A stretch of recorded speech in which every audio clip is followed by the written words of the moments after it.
तो बस जैसी तैसी है।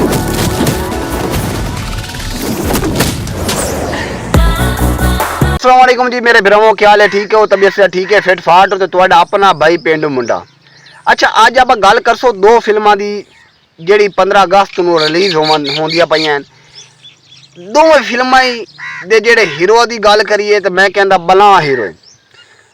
ਅਗਰ ਵਾਰ 2 ਦੀ ਗੱਲ ਕਰੀਏ ਉਹਦੇ ਵਿੱਚ ਹਰਿਤਿਕ ਰੋਸ਼ਨ ਉਹਦੀਆਂ ਫਿਲਮਾਂ ਹਿੱਟ ਫਿਲਮਾਂ ਦਿੱਤੀ ਹੋਈਆਂ ਹਨ, ਕ੍ਰਿਸ਼ 1 ਕ੍ਰਿਸ਼ 2 ਜੈਸੀਆਂ।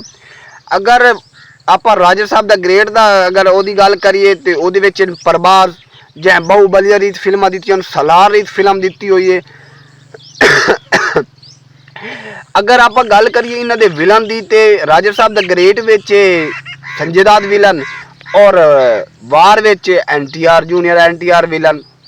दोवें फिल्मों में मुवाजना करना थोड़ा जिहा मुश्किल हो गया वा।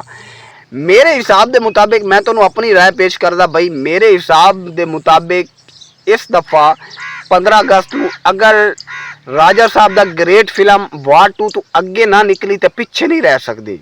हुण तुसीं आखो वो किवें बई? गल ये कि राजा साहब ग्रेट विच जिहड़ा विलन है संजय दत्त वो कल्ला एक फिल्म नूं हिट करवा सकता है।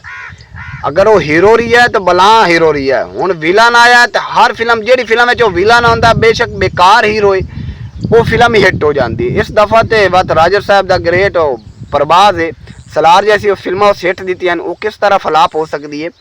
तो वार 2 की गल करिए तो वार 2 भी NTR है जूनियर NTR, ਉਹਦੇ ਵਿੱਚ खास एक्शन है। लेकिन ਉਹਦੇ ਵਿੱਚ ਇਹ ਵੇਖ ਗਿਆ कि एक एजेंट है और एक एक्शन है बस।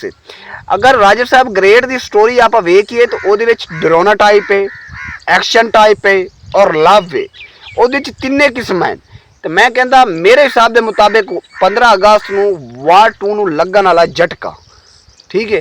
तो तुहाडी की राय मैनू कमेंट में दसना वा। तो जिन्ना बिना माल तक मेरा चैनल सबसक्राइब नहीं किया, मेहरबानी करके मेरा चैनल सबसक्राइब कर लो, वीडियो नू लाइक कर लो तो शेयर जरूर कराए। तो ओके भाई, मिलते हैं अगली वीडियो में। तो उतरी कर अल्लाह हाफिज़।